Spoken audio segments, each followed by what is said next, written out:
Hello, this is Transformers Fan G138. I'm here with a kind of experimental video review.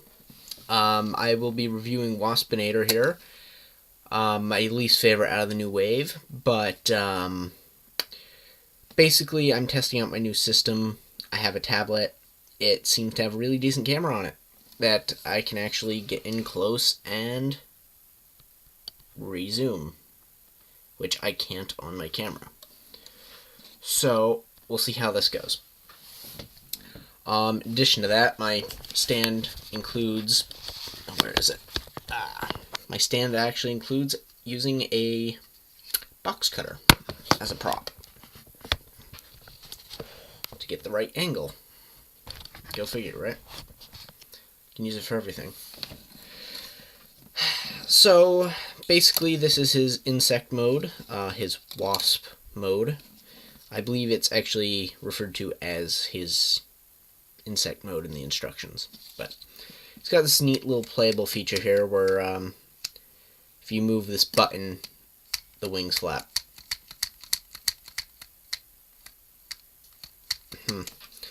I don't know how this will turn out. The video seems to lag a little bit, but we'll see how this turns out. This, again, is an experimental one. I'm going to upload this one to YouTube immediately after and see how it turns out. Anyway, so I've been talking for a minute already. Let's get on to the figure. He's got these legs that move, not much, but they move. You can see his hands here. The rest of the robot is actually pretty well hidden. I do like the clear wings with the detailing on them. I think that's pretty neat. Plus, of course, he's got his Predacon insignia there. Plus his bug eyes. And these antennae. I thought these would be more rubbery plastic, but these are actually solid plastic, and they feel like they will snap.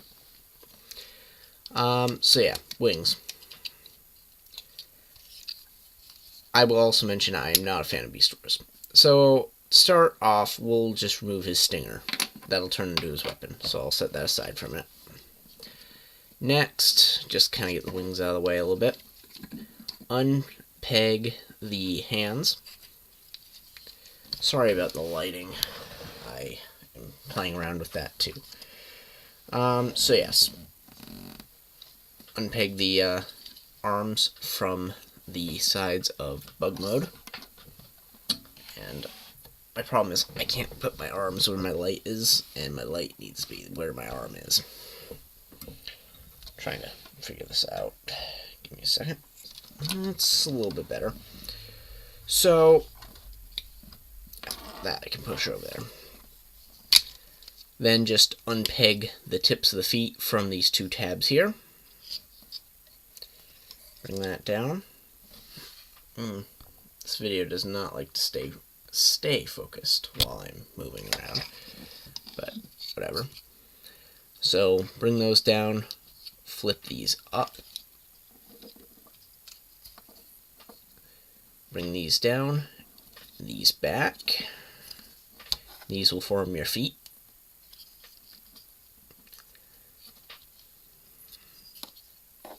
Next, take this whole assembly, pop it up, rotate it around, and peg this on here. It just slides on, fairly frictionless. And you have his legs done. Next, you want to come up here and pull these out to the sides. And these bend, pop, and move all over the place. Then you take this down, and this tab will, this peg will peg into this tab here. Yeah. Sorry, I'm still getting used to this. The head, bug head here, will split apart.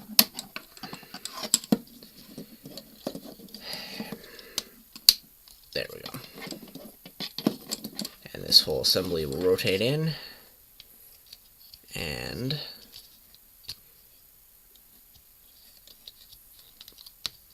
peg in. There we go. So that's in. And that actually reveals his head. Next, we bring this arm down, rotate these legs up, and bring these wings back down. And there you have him in robot mode.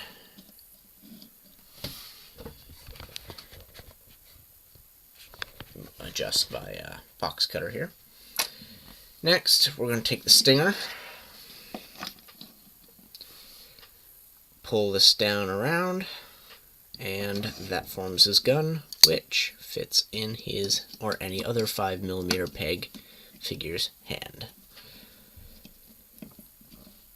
Now, this is his robot mode.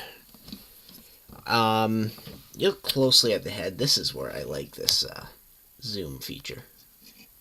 Although in this lighting you can't really tell, but there's actually teeth down inside his face here, which is kind of neat.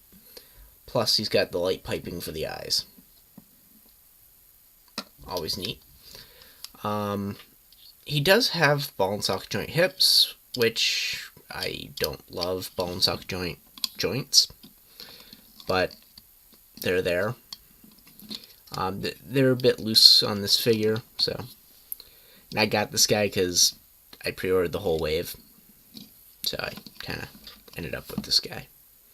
Again, I don't love Beast Wars, but his redeeming factor is currently in the IDW comic books. I don't love yellow either as a color. But the paint here, you can still see through the paint on his forearms, as well as the paint job, the yellow paint up here on his head, is actually fairly low quality. Come on, focus.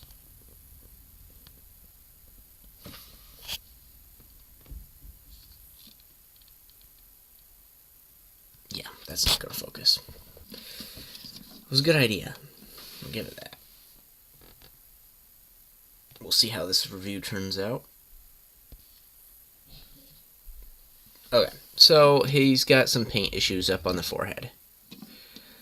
Overall, it's not a horrible figure. I really just don't love it.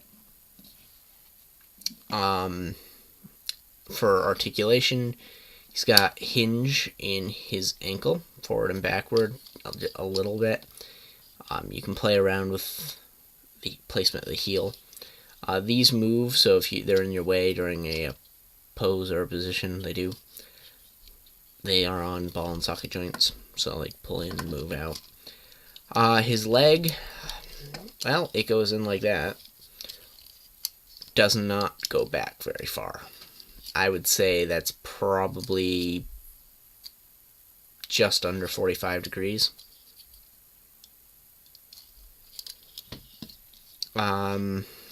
Does have a hip swivel as well as ball and socket joint hips, which I've already talked about. No waist swivel. He's got ball and socket joints, shoulders, and elbows. These are on a just simple swivel joint. His hands also on a swivel joint, but at least his hands have motion. His wings back here are on ball and socket joints, as well as the spring-loaded gimmick back here. So you could have a little bit of fun with this. Yeah. Neat playable feature, but yeah. After taking a look at the guy, his transformation, I give this guy a solid 4. I mean, he's a solid 4 out of 10. He's just not my favorite. But if you're a Beast Wars fan, definitely pick it up. From others who do like Beast Wars, I've heard they absolutely love this mold, and I could take it or leave it. So those are my reasons for it being at 4. I don't like the hips, the paint job, and the overuse of swivel joints. Not swivel joints, ball and socket joints. My apologies there. I do like his gun, though. I will say his Stinger gun is pretty neat. So overall, not bad. It's 4 out of 10. It's the lowest one I've reviewed yet. Yeah. I think I overranked Bumblebee. Yeah, definitely overranked him. This guy ranks above the Generations Bumblebee mold. Like I mentioned before I conclude this video review, he is currently in the IDW comic books. I can't show you the inside because that would be a copyright infringement, but he does come with his Waspinator comic, which is, I forget what number it is in the series, and I don't know if it tells me. It does not. It does not tell me what issue number this is, but I did read it in the main line. So now we got the Hasbro exclusive cover. Anyway, point is, there you go. There you have it. Waspinator. Thank you for watching, and I hope this new video setup will work fine. I guess we'll find out in a minute. But thanks for watching again. If you have any requests for video reviews, please post a comment down below, and I will do them up. If I have the figure, of course. You can always check and see if I do. Anything else? Depending on whether this uploads, I will have the other 3 up either tonight or tomorrow. Thanks for watching. Hope you enjoyed. 4 out of 10.